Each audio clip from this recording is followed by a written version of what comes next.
Hey guys, for this video we're going to take a quick look at this Mangingo cordless tire inflator. They were nice enough to send me this for free, so I can make this video showing it to you. I want to go through some of the basic features, but it has two amazing features that I love that you don't get with most cordless inflators.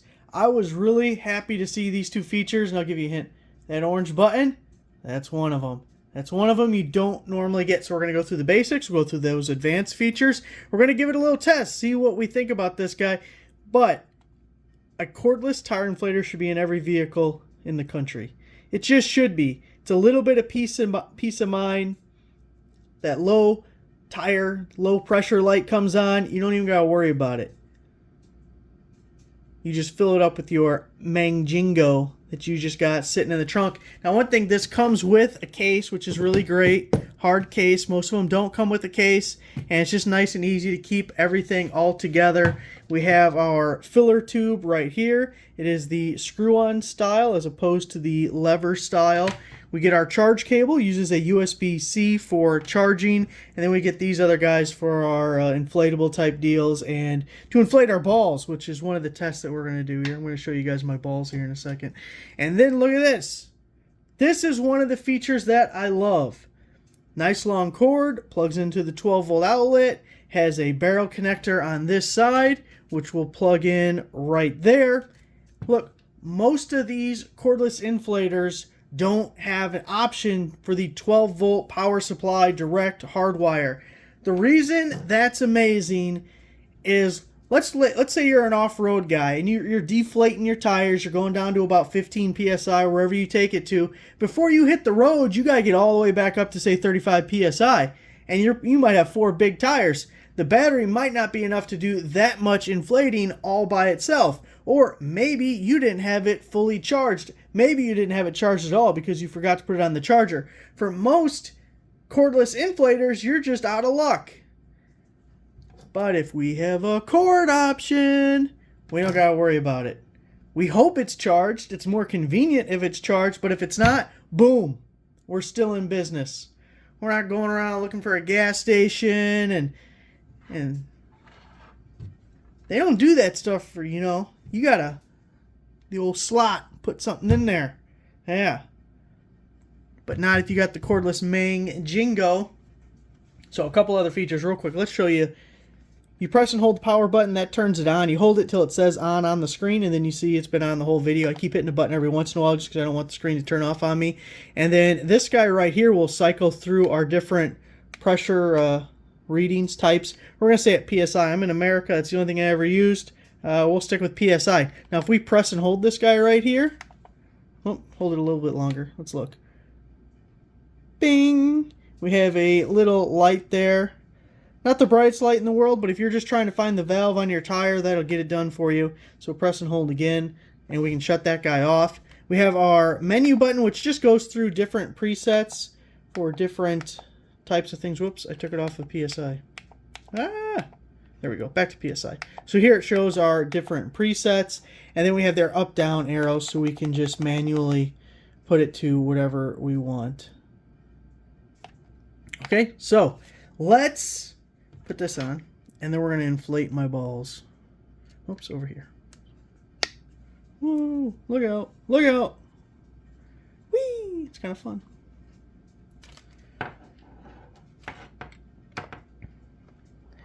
Okay, now we need a needle on the end.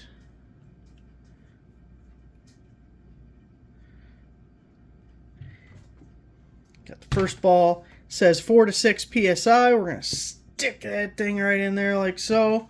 Then we're going to up this to, we'll go right up to 6, taking it right to the brink. Nice and quiet. Boom! Automatically shuts off. Don't gotta worry about it. You're not gonna overinflate your balls. You're gonna have just the right amount of inflated balls. Look at that. Look at that. Going along for a Hail Mary. Alright, one down. Now let me show you these other balls I got. You want to see my other balls? Look how deflated and squishy these balls are. These don't say what they're supposed to be inflated to, so I think we're going to go just to 4 because I don't know what it's supposed to be. So we're super quick. We just move that down to 4 and then watch this ball inflate.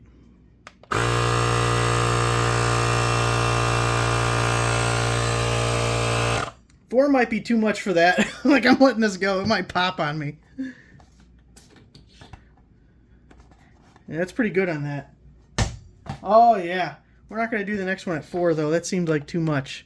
Just go to 3. All right, and we're going to get outside and play with the cars here in 1 second. I just had to fix my balls. Oh, yeah. 3's pretty good. 3's pretty good. This one looks a little too much. Look, if we got it too much, let me show you what we can do right here. We're just going to stick it back in. This little handy dandy button I told you about on the side, that is the deflate button. We can deflate. You see my ball shrinking?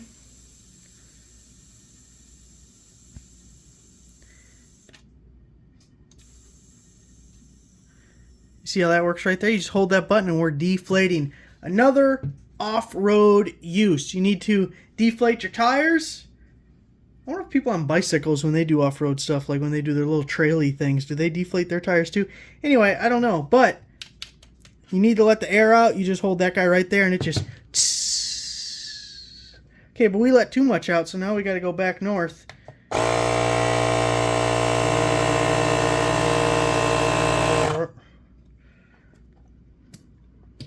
And there we are. Boom, boom, boom. All right. Let's take this outside, try it on a vehicle. Now for our vehicle tests, first up will be the 66 here. And you can see I already got it all hooked up to the tire.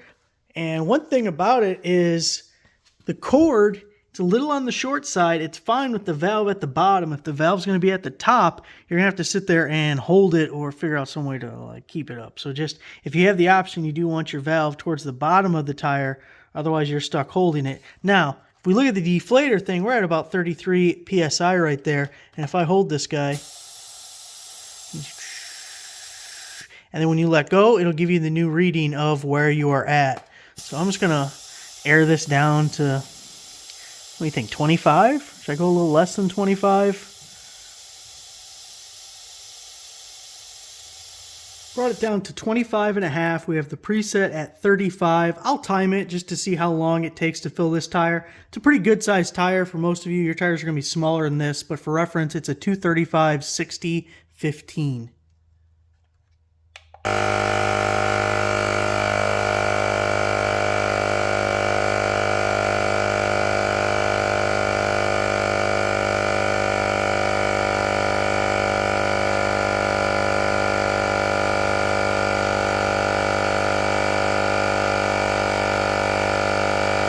Alright, we got it all the way up to 35 PSI. I'll have to check, but I believe that was about 2 minutes or so.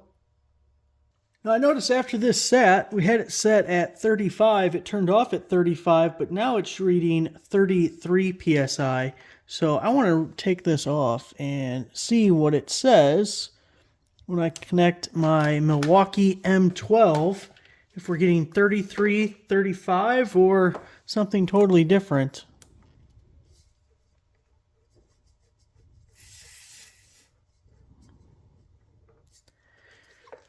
So it is reading 33.5. I'm not worried about the half so much, but also, why did it shut off early?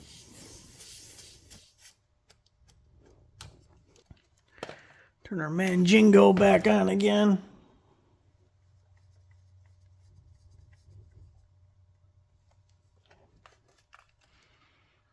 We're reading 32 now. See, we still have it set at 35, 32.5.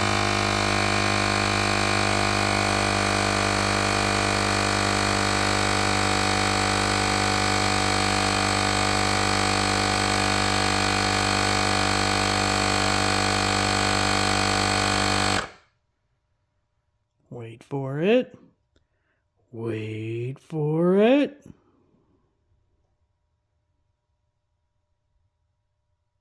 No, maybe it's staying at 35 this time. And one more time just for the giggles.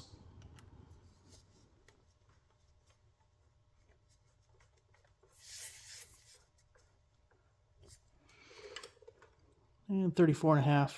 Close enough for us. So be aware that it may shut off early. But otherwise, it worked pretty good. It was quiet. And it was reasonably fast. It's got a decent sized battery in it. And we can run it cordless or with our 12-volt power supply.